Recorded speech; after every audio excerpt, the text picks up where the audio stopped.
Hello everyone, welcome to my channel Freeka Gyan. Today I am going to teach you about some advertising. I hope you all know your syllabus very well so that you can definitely score well in exams. In advertising, the first unit is all about introduction to advertising. In this unit, we are going to learn about the communication process, and there are many models in this unit. Like first model is AIDA model and Dagmar model and its approach and target audience selection and many more things. So let's not waste the time and back to our main motives and start the lecture. सबसे पहले हम देखते हैं कि communication होता क्या है. So what do you understand by communication.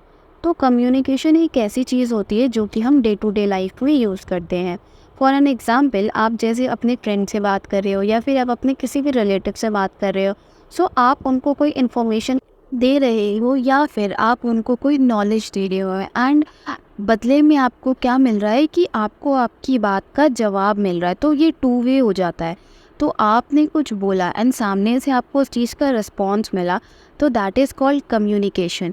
दो लोगों में आपस में बात हो रही है एंड वो आपको फीडबैक दे रहा है कि ये चीज़ ऐसी होती है. So that is called communication.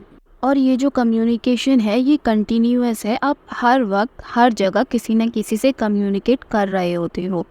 तो इन अदर वर्ड्स हम इसको कह सकते हैं कि the exchange of information by speaking, writing और यूजिंग सम अदर मीडियम. तो कम्युनिकेशन क्या हो गया? एक्सचेंज करना. किस चीज़ का? इन्फॉर्मेशन का, आइडिया का, थॉट्स का, ओपिनियन का. चाहे आप बोल कर रहे हो या लिख कर रहे हो या आपने कोई और मीडियम का यूज़ किया है कम्युनिकेट करने के लिए. अगर हम कम्युनिकेशन को और तरीके से देखें तो it is a act of transferring information from one place, person और ग्रुप टू अनदर. इसका मतलब क्या हुआ कि इन्फॉर्मेशन को एक पर्सन से, एक ग्रुप से या फिर किसी एक प्लेस से दूसरी तरफ को ट्रांसफ़र करना. प्रोसेस को भी हम क्या कहते हैं? कम्युनिकेशन. आता है communication process. The communication process refers to a action or step taken in order to successfully communicate. इसका मतलब ये हुआ कि कम्युनिकेशन प्रोसेस रेफ़र करती है या एक्सप्लेन करती है उन एक्शंस या उन स्टेप्स को जो कम्युनिकेशन को सक्सेसफुली पूरा करने के लिए लिए जाते हैं. It involves several component such as the sender of the communication. यानी इसमें कई कंपोनेंट होते हैं जैसे कि सेंडर जो कम्युनिकेशन कर रहा है या फिर कोई इन्फॉर्मेशन या कोई मैसेज दे रहा है. The actual message being send, वो मैसेज जो कि सेंड किया जा रहा है. The encoding of the message, यानी उस मैसेज को एनकोड करना, अपनी भाषा में कन्वर्ट करना, उसे समझने के लायक बनाना. द रिसीवर मीन्स रिसीवर जो इसको रिसीव करता है. And the decoding of the message, और उस रिसीव किए हुए मैसेज को डिकोड करना मीन्स उसको समझना. ये इस पूरे प्रोसेस को कहते हैं हम communication process. This can be through various medium such as, यानी कि कम्युनिकेशन करने के कई सारे मीडियम हो सकते हैं. फॉर एन एग्ज़ाम्पल, वॉइस बोलकर, ऑडियो आप किसी को ऑडियो भेजकर, वीडियो मीन्स वीडियो कॉलिंग पे, राइटिंग ईमेल्स मीन्स लिखकर किसी को कुछ भेजा, फैक्स करना या फिर बॉडी लैंग्वेज के थ्रू. इन सब के द्वारा हम क्या कर सकते हैं? कम्युनिकेशन कर सकते हैं. The sender must choose the most appropriate medium in order for the communication process to have work successfully. Means कि जो कम्युनिकेशन प्रोसेस को सक्सेसफुली वर्क करने के लिए जो सेंडर होता है वो सबसे बेस्ट मीडियम को चूज़ करता है ताकि कम्युनिकेशन प्रोसेस को सक्सेसफुली किया जा सके.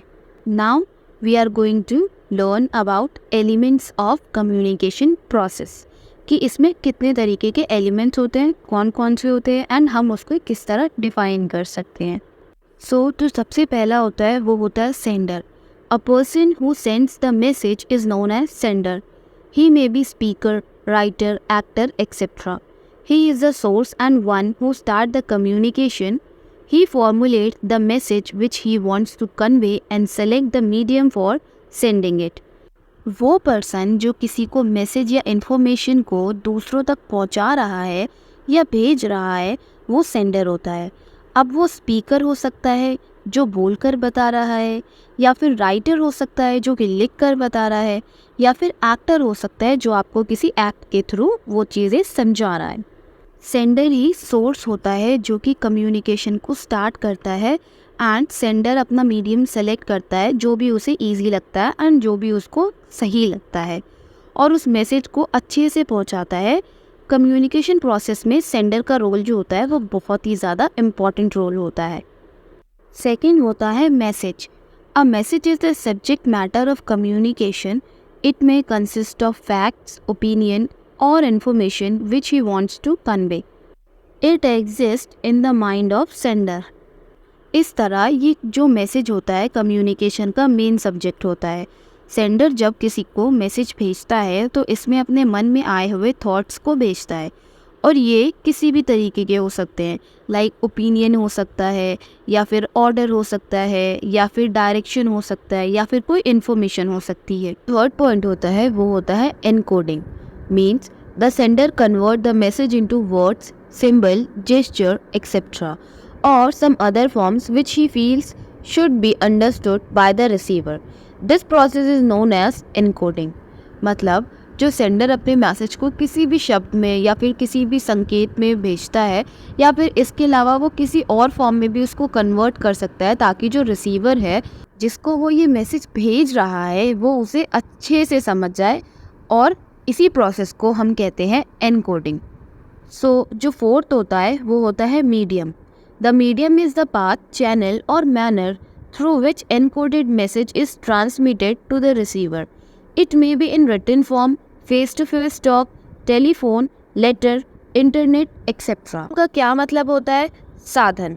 ये वो पाथ होता है या फिर चैनल होता है जिसके थ्रू जो एनकोडेड मैसेज होता है वो हमें रिसीव होता है या फिर हम किसी को भेजते हैं।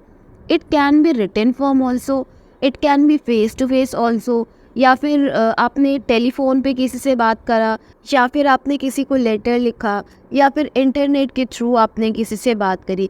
That is all included in medium. ये जो मीडियम है ये चाहे जैसा भी हो, जिसके लिए भी ये मैसेज भेजा जा रहा है, वो मैसेज बस उस तक पहुंचता है और उसको ये मैसेज अच्छे से समझ में आ जाए। अगला है decoding. Decoding is perform by the receiver. It means attaching meaning to the message. The encoded message is converted into language to understand the message should be understood in the same way in which it has been sent by the sender. इसका मतलब हुआ कि जो decoding में जो process होता है ये कौन परफॉर्म करता है? ऑब्वियसली रिसीवर परफॉर्म करता है। ठीक है, डिकोडिंग का मतलब होता है कि किसी भी मैसेज को अपनी लैंग्वेज में समझना, उसको जैसे उस लैंग्वेज में लिखा हुआ है उसको हम अपनी भाषा में कन्वर्ट करके उसको समझते हैं, एंड इसको हम अपने नॉलेज एंड अपने एक्सपीरियंस के बेस पे समझते हैं कि जो सेंडर है वो हमें इस मैसेज के द्वारा क्या समझाना चाहता है। तो अब जो नेक्स्ट है वो है receiver. The receiver is a person who is getting or receiving the message. He receive the message of sender. इसका मतलब है कि जिसके लिए मैसेज भेजा जाता है या जो मैसेज को प्राप्त करता है उसे रिसीवर कहते हैं। रिसीवर मैसेज को रिसीव करता है और उसे अच्छे से समझने की पूरी कोशिश करता है। कम्युनिकेशन प्रोसेस में सेंडर और रिसीवर का जो रोल होता है वो दोनों ही इक्वली इम्पॉर्टेंट होता है। सो अब आता है फाइनल स्टेज जो कि होता है feedback. Feedback is the final component and one of the most important factor of the communication process. Feedback is required to complete the process of communication. Without feedback from the receiver, communication process is incomplete. Communication process complete करने के लिए feedback बहुत ही ज़्यादा ज़रूरी होता है। Feedback जो होता है communication process का last और important part होता है। बिना किसी feedback के communication process पूरा नहीं होता। हम लोग ये बात जानते हैं कि जो communication होता है वो टू वे प्रोसेस होता है, तो इसमें सेंडर और रिसीवर जो कि इम्पॉर्टेंट रोल प्ले करते हैं। जब कोई सेंडर कोई भी चीज़ किसी को सेंड करता है और जब वो चीज़ किसी को रिसीव होती है, जो रिसीवर उसको रिसीव करके और उसके बारे में कोई भी प्रोडक्ट है उसके बारे में वो कोई भी चीज़ बताता है, कोई भी डिटेल देता है, तो डैट इज़ कॉल्ड फीडबैक। तो इस वीडियो में हमने जाना कि कम्युनिकेशन क्या होता है, कम्युनिकेशन प्रोसेस क्या होता है, एंड कम्युनिकेशन प्रोसेस के कौन कौन से एलिमेंट्स होते हैं एंड उन एलिमेंट्स का कहाँ कहाँ पे हम यूज़ करते हैं. So I hope this video clear all your doubts and now you are able to answer all the questions that are related to communication, its process and elements. I hope you like this video. If you like this video, then please do like, subscribe, share and also comment if you have any doubts related to this video.